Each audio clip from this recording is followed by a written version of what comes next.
28 जानेवारीची सकाळ संपूर्ण महाराष्ट्रासाठीच धक्कादायक होती. अजितदादांच्या अकाली निधनाची बातमी संपूर्ण महाराष्ट्राला निशब्द करून गेली. या सगळ्यांमुळे आपल्याला इतक्या वेदना होत आहेत. आपल्या जवळचा, आपल्या घरातला माणूस गेल्यासारखं वाटतंय. तर जिने स्वतःचा मुलगा गमावला त्या माऊलीची काय अवस्था झाली असेल याचा आपण अंदाज सुद्धा लावू शकत नाही. हो, मी बोलतीये अजित पवार यांच्या मातोश्री आशा पवार यांच्याबद्दल. बुधवारी सकाळी त्या फार्म हाऊसवर सवयीप्रमाणे टीव्ही बघत बसल्या होत्या. अचानक त्यांना टीव्हीवर दादांच्या अपघाताची बातमी दिसली. त्यांनी फार्म हाऊसचे व्यवस्थापक संपत धायगुडे यांना विचारलं की दादांचा अपघात झाला आहे का. पण आईंना असं वाटलं की दादांना फक्त खरचटलं असेल, जास्त काही झालं नसेल. पण जेव्हा त्यांना बारामती रुग्णालयात आणल्याची बातमी आली तेव्हा त्यांना पुढच्या बातम्या कळू नयेत म्हणून बंगल्यावरील टीव्हीची केबल तोडून टाकण्यात आली आणि आईचा फोन सुद्धा फ्लाईट मोडवर टाकण्यात आला होता, असं संपत धायगुडे यांनी सांगितलं.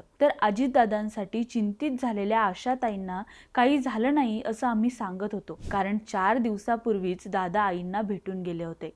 आईंशी छान तासभर गप्पा मारल्या होत्या. सर्व कर्मचाऱ्यांची आपुलकीने विचारपूस करून दादा पुढील कार्यक्रमाला गेले होते. पण असं असूनही त्या आईचं मन काही मानायला तयार नव्हतं. आम्ही त्यांना गाडी खराब असल्याचं सुद्धा सांगितलं, पण दादाला भेटून येऊ चला असं म्हणत त्या बंगल्याबाहेर चालतच निघाल्या. त्यांनी काहीही ऐकलं नाही. तेव्हा आम्ही त्यांना दादाच्या बारामतीच्या घरी घेऊन आलो आणि अखेर आशाताईंना सगळं कळलं. आज संपूर्ण महाराष्ट्राने जिथे त्यांचा जीवाभावाचा दादा गमावलाय तिथेच त्या माऊलीने तिच्या पोटचा मुलगा गमावला आहे. तिचं हे दुःख आपल्याला समजण्याच्याही पलीकडचं आहे.